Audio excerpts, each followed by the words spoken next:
Hello, everyone, and welcome to another episode of the Business Growth Show, where we talk about all components of business and how to utilize them for exponential growth. My name is Athin Cassiotis. I'm a serial entrepreneur, international speaker, results strategist, business coach, mentor, and consultant. Today, I have an awesome guest. He is the Managing Director of Success Resources, a director at Infinity Group Australia, a global leader in the entrepreneurial education space, a serial entrepreneur, investor, and the co-host of LinkedIn's first TV show, Level Up TV. Success Resources Global is the largest and most successful promoter of personal and professional development programs in the world.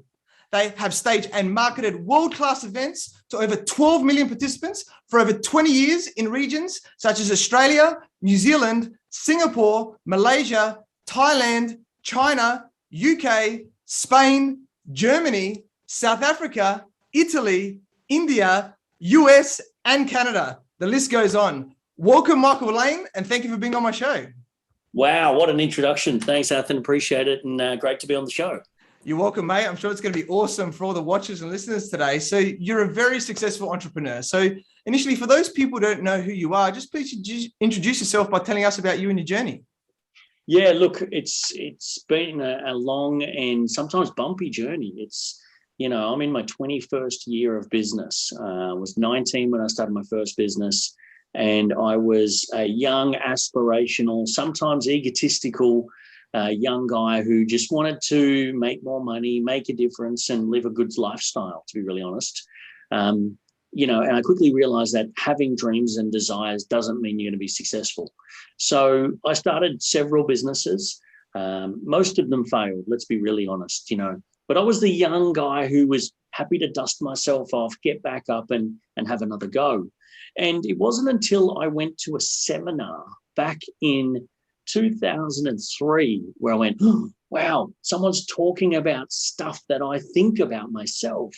And I went to that seminar. I bought a program that changed my whole life.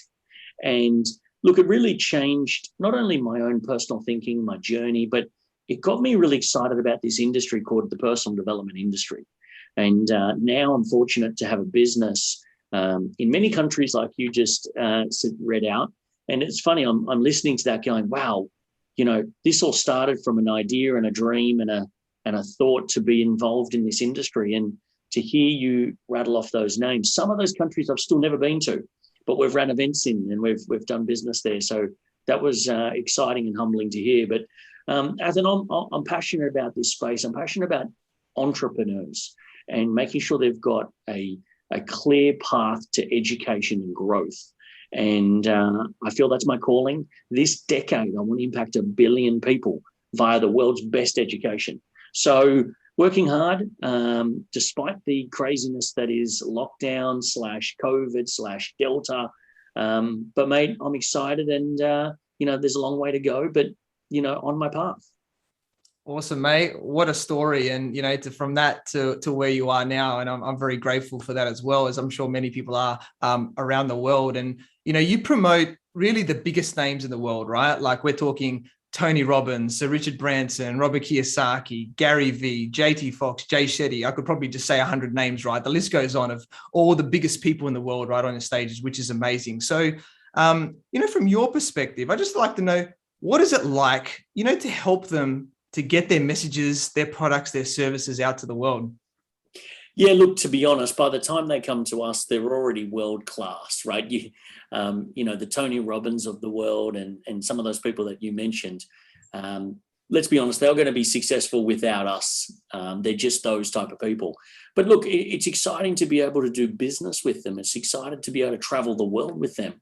Tony's a great example. We've done about $900 million worth of business together in 25 plus years. Now that sounds exciting, but we've impacted about 4 million lives. And to this day, I talk to people and 1 in 5 have been to a Tony Robbins event that I usually talk to. So, it's exciting to be able to be a small piece of the puzzle that helps scale their message. And it's exciting. And, these are world-class entrepreneurs. But to be able to learn from them, pick their brain backstage, sometimes travel with them to different parts of the world, it's been really exciting, and it's been a great journey. Yeah, awesome. Love that, mate. And yeah, you're definitely putting your part out there for us, like people like myself, right, and many others to do it. And COVID's changed business, like what you said, right, massively around the world over the last 18 months, depending on where you are. We're in lockdown at the moment, here in Australia, in two of the biggest cities and states. And, around the world is obviously different depending on where you are at the moment. The events industry has been one of the hardest hit, apart from the travel industry, right? Because obviously we can't do many things in person. So I'd love to, when this has all happened, how, Success Resources yourself have had to pivot to continue to grow during this period. Yeah, look, I'll be honest, it's been the toughest part of my business career. And look, I've had some monumental failures in my career. This is not a failure, but this has been tested me to the very core. And to give the listeners some kind of context, in 2019, we had our biggest year ever, about 154 million in sales, 525 events in 37 countries, 293,000 ticket sales to live events. And we started 2020 with the biggest quarter we've ever had. And then, as we all know, March 2020, everything stopped. And like the travel industry and a lot of other industries, it just stopped immediately. So it was, at a point where it was like, wow, what does this look like long term? What's it look like short term? So, we had to get really creative. We had to, pivot out of this. And I hate using that word like everyone else at the moment, but we've been very fortunate to be able to have a digital virtual component. And my heart always goes out to those people who don't have that, the travel industry, the airline industry, even your local dentist, just, not being able to sit down and do what you do and what you've always done. My heart always goes out to those people. So I'm very lucky I've been able to iterate, innovate, and get a bit creative in delivering this. Because here's the biggest thing I realized. We never had a mission to run more seminars than anyone else. We never had that. We had a mission to change people's lives. And we can still do that today. Today, you and I are connecting here. And I hope that anybody listening to this will get one piece of advice out of this that might think, I can still go and do something I'd love to do. So, we never aim to be the biggest seminar company in the world. We just aim to help people change their life. And today we can still do that. And I'm very grateful for that.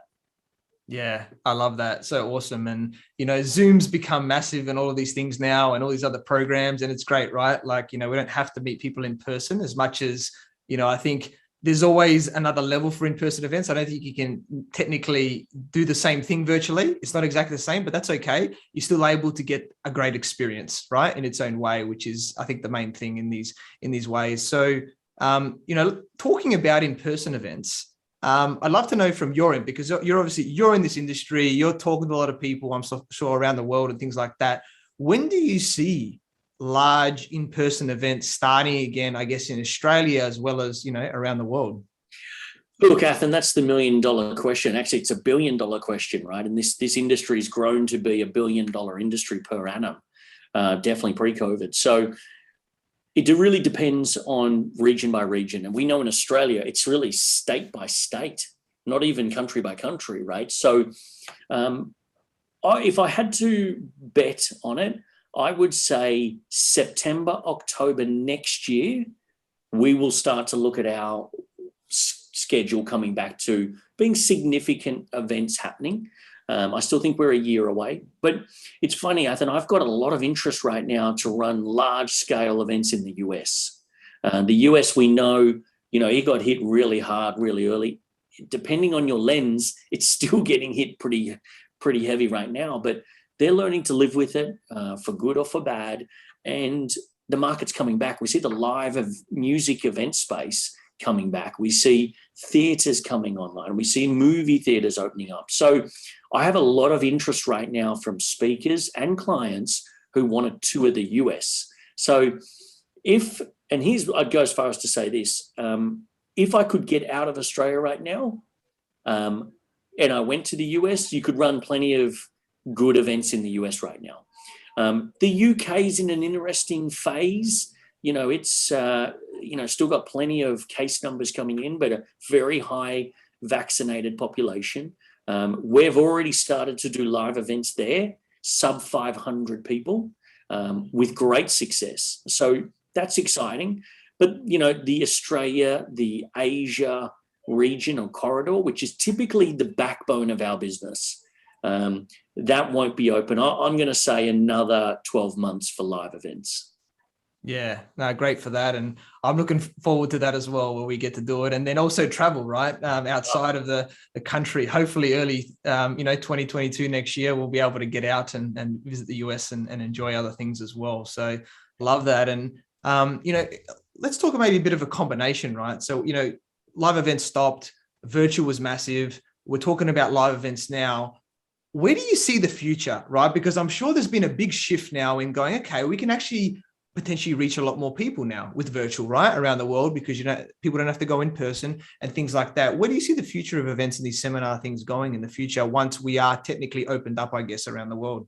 Yeah, it's a great question, and I've spent many sleepless nights in the last 18 months thinking, well, what does a post-COVID world look like in my industry? Look, there's definitely going to be an appetite for large and live events. There definitely will be. Nothing can replicate the energy you get. You know what I'm talking about, right? So nothing will ever eradicate that. There'll definitely be a space for that. But there's definitely now a space and a model for virtual events. So I'm working on some different modeling at the moment where we might start our funnel with virtual events. And then as we take clients through that, we'll take them offline to maybe smaller, more exclusive, higher proximity opportunities to do live events and in-person events. Then I'm working on another business at the model at the moment where it will be 95% virtual. And there'll be once a year where we do some live component. So, and it's very interesting. Me and my business partners, we're sitting back going, well, we did 525 in 2019. I never want to get back to that ever again. That was stressful. You wake up and at any hour of the day, there's an event happening somewhere in the world, 10 a week. It really did grow like wildfire. But it was stressful, right? It's not easy, having a business like that. So I know I definitely don't want that, but I think there's a hybrid in there of, we've getting the whiteboard markers out at the moment going, what about 25 big events globally in the world somewhere? And then if clients love that, then they can actually buy a virtual back-end program where they don't need to come back to that room or that geographic. They can log on and do the course that comes after that. So, you know what, Athin, we haven't figured it out. And we're still kicking around the can going, what if this works? What if that works? But there's no doubt we can impact more people with a virtual model than live ever will. So here's an example. I said 293,000 in 2019. So almost 300,000 tickets sold. We did 657,000 in 4 months last year. So, if the goal is to truly impact more people, then we should be focusing heavily on the virtual model. So as we stand here today, I don't have an exact model to this point, but I know both of them will work in different ways and in different formats. And it depends on the brands that we're aligning to and in partnership with. Tony Robbins tonight in Australia, we've got a virtual event. We've got something like 30,000 people registered for this event. We would never say to Tony, can you come over and do this evening event as sort of a preview to the UPW event? That would never happen. The economies of scale don't work for him to get on a jet and come over for 3 hours and go back. But to be able to do this for 3 or 4 hours, completely free, he's in his studio, we're here for 30,000 people. It's a great opportunity. So yeah, we're still tackling a bit, but we've got a bit of time. And, we've been doing this long enough to know that we've got a big goal and a mission to help people, and we'll find a model that will work. Yeah, I love that. And, I think one of the biggest things is testing in business, right? And I think that's what's going to happen. Like what you're doing at the moment is seeing these, and then it'll all come out. I'm sure you'll work out an awesome model so everybody wins in that moment too. And, a word you just used before was proximity, right? And I think that's a big thing, especially at in-person events, right? When you're around people. And I know that, at the events, normally your diamond tickets, right, are normally the ones that are the most expensive. Yeah. You get a seat closest to the front, and there's a lot of other benefits as well on top of, the other tickets that are around there. So, once our events, open up again in person and we get to go to them, if we were to buy one of these tickets, what should we do to make the most of this experience? Oh, such a good question, because no one asked me this. And people pay a really good amount of money to have these better seatings, and I don't really think they take advantage of it. So for people listening, typically when at our events, we have some really affordable seats. You can see Tony Robbins, Richard Branson, Gary Vee, all this for about $39 to $50. Now, if you are an absolute go-getter and you understand this proximity play, you can sometimes pay anywhere from $1,000 to $5,000 to interact with the speakers, be closest to the stage, get photos, go backstage, all those kind of things. And if you truly understand the power of the proximity play, then your investment's a marketing investment, right? I know you've had some proximity to some amazing people, even at our events, and you know how to leverage it. You know how to go, you know what? I'm going to make the most of this experience, right? So when you invest in yourself like that, you've got to get an ROI. Too many people are coming to events, even with the cheaper seats. They're not spending the day going and meeting people. They're not, doing all the things they should do when they invest in themselves. It's great to get a return on investment from the content you receive, but I'm always thinking, what's my double or triple ROI? So for me, that can be, I'm going to grab content and I'm going to write stuff down and resonates with me and learn that. But then I want to meet 7 people and I want to book 2 coffee meetups after that, right? And then I want to go get a photo with the speaker and, hopefully, build a maybe connection or just use that, footage or that photo to help leverage me as an expert in my field, right? There's many ways to do it, but I'm glad you brought that up, because not too many people, they spend really good money, but they don't get that double or triple ROI. And that's where the real growth, I think, is. Yeah, I love that. And I'm happy to have asked that question as the first one. And thank you for the response, because I think it's so awesome. There's, the proximity of people, right? A lot of people say, it's not who it's not what it's who you know or who knows you, right? And those relationships, that leverages, can be the difference, with opportunities that come from that after in business or anything in life even as well. So love that answer.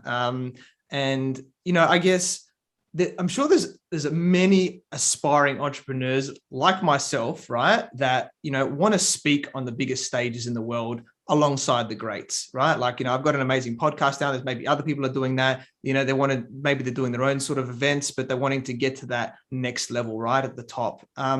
What piece of advice can you give us so that, we can get the opportunity to speak, on your stages and other, big stages in the world as well?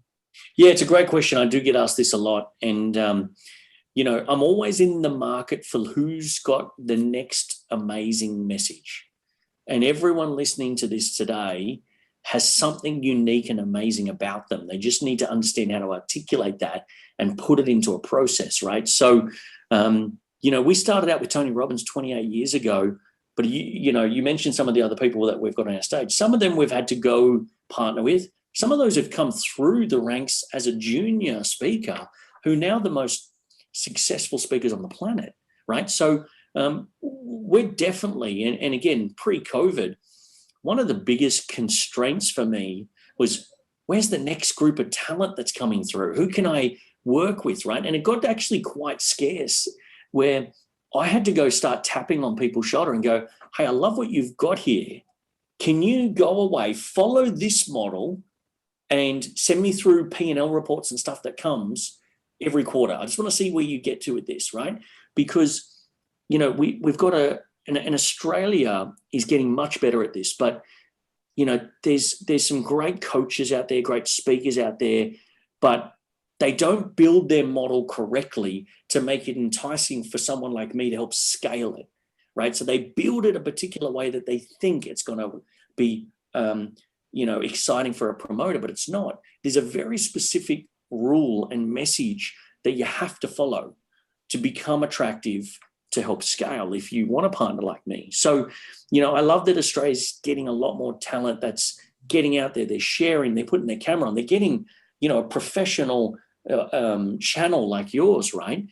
But it's what you do with that, and it's how you build your business.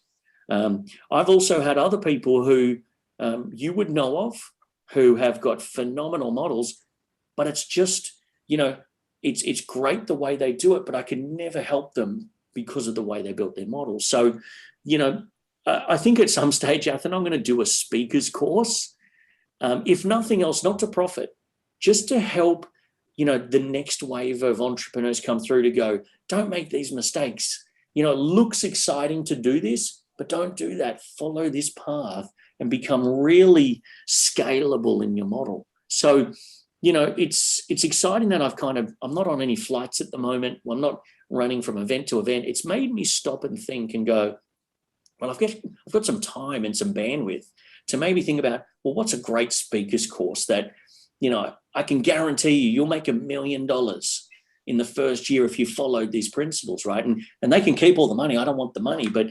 my mission this decade is to impact 1 billion people. I can't do that as Michael Lane, right? I can't even do that as Success Resources.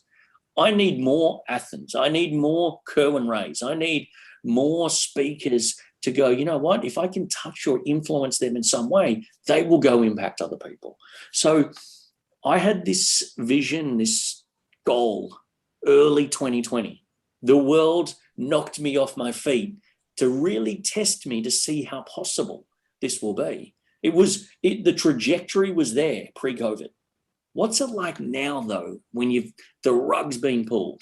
How important is it to me now, right? So I'm so grateful for COVID. I know that sounds horrible to some people, but for me, it's got me to stop, slow down, systemize, and scale differently. So, Athin, I'm really excited, but there's some great talent coming through the ranks. I just want to make sure they build the foundations of their businesses correctly so that it can truly scale. That's a sort of niche passion within my decade run this next 10 years. I love that. What an answer. And it definitely gives us, food for thought to align ourselves, like you said, with the end result, like with yourself as the promoter, right? To saying this is a model that works. And I'm sure I'll be one of the first people signing up to that speaker's course, definitely. So you let me know when that comes out. I guess, and there would be a lot into that, like I can imagine, right? To make sure that, people get the results. Now, I guess just from what I'm seeing, and it may be just in a very simple sense, if you're happy to answer this, is that like normally when I go to these events, there's like a, 3-day event or something, right? That these people are going, this is going to be the thing that gets you this type of result that, that gets sold into. It could be smaller things that happen that people are selling, right? That, it's going to change their life, their business in some sort of way, right? In there. So is that in a very simple sense, the best model to have some sort of event like that? So then we can come to a Success Resources like yourself, go, hey, we've got this event that does X, Y, Z. Can you help us promote it? Is that like, am I on the right path? To some degree, the very first piece of this is having an amazing product or service, right? If it's just coming and flipping houses, it's been done, it's not sexy anymore. You need a message that, it's going to truly impact people in whatever the genre is. It doesn't matter what it is. I've got people right now pitching me on the oddest things you could ever think of. But you know what? It could actually work, right? So I'm not attached to the vehicle. I'm attached to how can this impact people's life? I always love to say it's got to have an ongoing residual value for people, right? It can't be flash in the pan, hit once, and then that's it. I want people on stage where people walk out of that and go, oh my gosh, that guy or girl is still ringing in my head. And that piece there, that's, I'm going to go home and pull that apart. So I'm looking for the meat on the bone. But, let's be really clear. If I put my promoter hat on or speaker hat on, there is a really right way to scale this business and a way that won't scale. There's a way to make it promoter friendly so that I go, you know what, let's get Athin on this 15, country tour. And here's the thing, and it's a bit arrogant, but if I put you on a global tour, there's anywhere from $3 to $12 million in revenue we'll generate in months, right? So I'm very certain, because there's an audience out there who are hungry for what we put out there. But if it's not built correctly, it's not going to be something I can help scale. So, one of the things that's really tough for me is somebody who is successful, but they come to me and go, I'm ready. And I'm like, you need to break your model, rebuild it like this, so that it's achievable for me to help you scale. And then they go away going, but I've got $1 million business here. What do I do? So, what I love is there's so much passion at the moment to help people. For the few who do want to go on the journey and scale internationally and become a truly international speaker, there is a model, there is a path. And, the first part of it is you've got to have a really key message that's going to impact people's lives. And then the rest sort of has to unfold after that. Yeah, I love that. What an answer. Looking forward to going on tour with you to all those countries, like you said. So in the future at some point soon. So awesome. So let's look at it from the other side, right? Because you started as an entrepreneur when you were young, right? And you've started a large number of businesses as well throughout your life, right? And you've exited most of them as well, right? So that's a skill in itself, right? So from that perspective, as you being the entrepreneur, what is a key factor, to your business success in that demand there and in that area? And what have you learned, I guess, from growing all of those businesses? Yeah, look, I have a very different philosophy on growing and scaling and being involved in businesses. Here's an example, right? I've either started, invested, or grown 18 businesses. Let's be really clear, 12 of them are not going today. They didn't work out. And that's my own shortcomings and my own challenges. But I learn a lot from that. I'm one of these, I'm an avid learner. I listen to 2 podcasts every single day. I document my failures. I don't document my wins. I document what did I do wrong? How would I do that better? And I've got, a lot of documented notes for that. So, Athin, I'm quite particular in, I love starting businesses and ideas and doing joint ventures. I'm in the office right now of a company that's 2 years old, and I have less than 15% in the business, but it was a joint venture. It's me bringing together 2 parties, one who could do the sales and marketing, one who had a great fulfillment and model to be able to help clients come together, do a deal. And I spend 5 hours a month in this business. It allows me to have my DNA and my input into it, but step out and go do other things. So, my philosophy is I'm not the type of person who will ever retire. I'm not the type of person who will do one business and stop. I just closed probably one of the biggest deals of my life in the last, say, 2-3 weeks. I will personally be the CEO of that for the first 12, 18 months, and then I'll put somebody else in there and I'll go do something else. I'm always got an interest and involvement somehow. But I truly believe you can have multiple businesses. You can help change multiple industries. You don't have to be just set in one thing. So, that's just some of my philosophies. I believe you can scale quickly when you put the right team in. It was Richard Branson who taught me, said, Michael, the first thing I do when I have an idea or a concept is who's going to run it? Who's the CEO? Who's going to go in there? Because Sir Richard Branson's not going to go in and start rolling his sleeves up and do all that. He's got to find a team who can execute your idea and your plan. Then he's out of there moving on to the next deal. This is why he's had 400 different companies, right? So I've learned a lot from him. The deal that I just closed, I've taken 25% of that deal. I've got to find 25 staff in the next 90 days for that. I will get that going with all of my entrepreneurial excitement and skill and passion. Then I'll step out of that, right? and I'll go do something else. So I always, take a minority share. I always want somebody or other parties to have the macro share, right? So I've got a lot of rules around how I get involved, how I invest, and my role and responsibility. So it's a little bit different. Success Resources is still the passion, but it's a great deal finder for me. A lot of people come to us and the deal flow is very exciting. So I have a different lens on how to run, scale, and operate businesses. And it ticks my entrepreneurial, endeavors. So it's been exciting. Yeah, awesome. Love that. And all the best with that new business. I look forward to hearing all about it. You'll hear about it soon. I'm sure we will. Looking forward to it. And I guess just one follow-up question on that, because I love the way, you were framing that about how you're looking at things. Now, you're obviously wanting a piece and, you have skin in the game. So you actually, will want to make a big difference in that business, whatever amount of time that you put in it. I guess, is that always the way that you invest? Or do you also look at other deals and opportunities where you're like, what, that's a good company or business where I can get in at a good price, to invest, that's maybe either short, medium, long term, that could have a good or an amazing ROI and things like that. So are there other opportunities like that as well, where you're maybe not involved, that you still look at investments as well? Yeah, absolutely.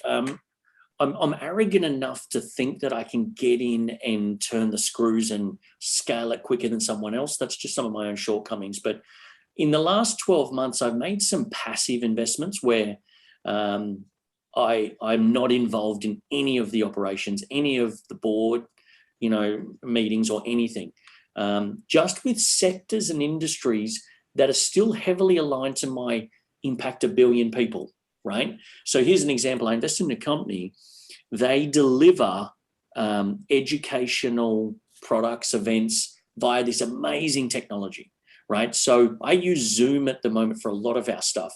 Now, when you get to 18,000 people on a Zoom, it's a harrowing experience for the promoter because, it drops out. It can, it's buggy. And then I had a young entrepreneur, he's from Melbourne, message me and go, Michael, I want you involved in this, blah, blah, blah, blah, blah. Lo and behold, I invested in the business and, we're just about to do a Series A on that. So it's gone from a startup in June last year to our first seed round is going to be $62 million valuation, post money, right? So, I love being involved in trying to pick who are the next amazing, entrepreneurs who are bringing to market cool stuff. But it's always got to have my mission for this decade, and that's to impact 1 billion people. I can't start up, a ballet class or things like this. I'm here to try and make a difference and educate entrepreneurs. And if that's it, and it's in that field in some holistic way, I'm probably going to be an investor or a strategic partner. So, but that expires at 50, right? I'm 41 now. At 50, I have a goal for every decade. And this one is 1 billion people via education. And that's the theory. Then, next decade will be something else. But every decision I'm making is aligned to that. Yeah, I love that. I love hearing the way that you think and aligning it to that big mission. That's really powerful, really important there. So I hope everybody is noting that down when you're thinking about investments of what aligns with you, right? Now, coaching and mentoring, right, is a big thing these days. And a lot of people think, I can try and do things myself. And then they wonder why their business fails and other things like that, right? Or other areas of life. So I just like to hear from your point of view about how coaching, mentoring, in business has helped, you in what you do and what you've achieved and everything like that as well. Look, I am an absolute advocate for having coaches and mentors. I would not be where I am without investing in coaches, having a mentor. I've had several mentors. I now mentor other people. Tomorrow, I've got a young lady who I mentor. She's got 120 staff. She's got a successful business. She's slightly younger than me, but I love the passion of working with that. And I don't take any money or, I just love to do my part. But, if you're listening to this, are you the coach at the mentor? So you're the mentor at the moment or the mentee? You've got to always be one in your life. You should try and get to a point where you're both, still getting mentored, but being a mentor as well and helping mentees. So I'm a huge advocate of it. Another hack that I always do, like I said, is I never put in more than 25. I never take more than 25% of a company. I want 75% on the cap table to have people who have got decades more experience in that market than me. I've got decades more life experience. I have a number of criteria, and if I don't have that, I may not be an investor, or can I go get investors who meet those criteria? So, I want people at the table who are much smarter than me, who've been around the block, experienced cycles. We're in a really odd cycle in business right now that hasn't been on our radar for probably 100 years. But, I want people who go, oh yeah, we've been through something like this. Here's what we've done. So finding proximity to people who have done and been somewhere that you haven't is something you should be paying for. If you can't access it and you don't have proximity, pay for it. This is why we work so hard. You need to pay for proximity. Find a coach, find a mentor. It's the best investment you'll ever make. So, I'm very fortunate. I've been around some of the best coaches in the world. And again, you talked earlier about, how do you take advantage of these ticket classes? I'm the same. When I go invest hundreds of thousands into a speaker or a celebrity, I'm out the back going, hey, I loved how you did this deal. What were some of the nuances of that? And what's your advice here?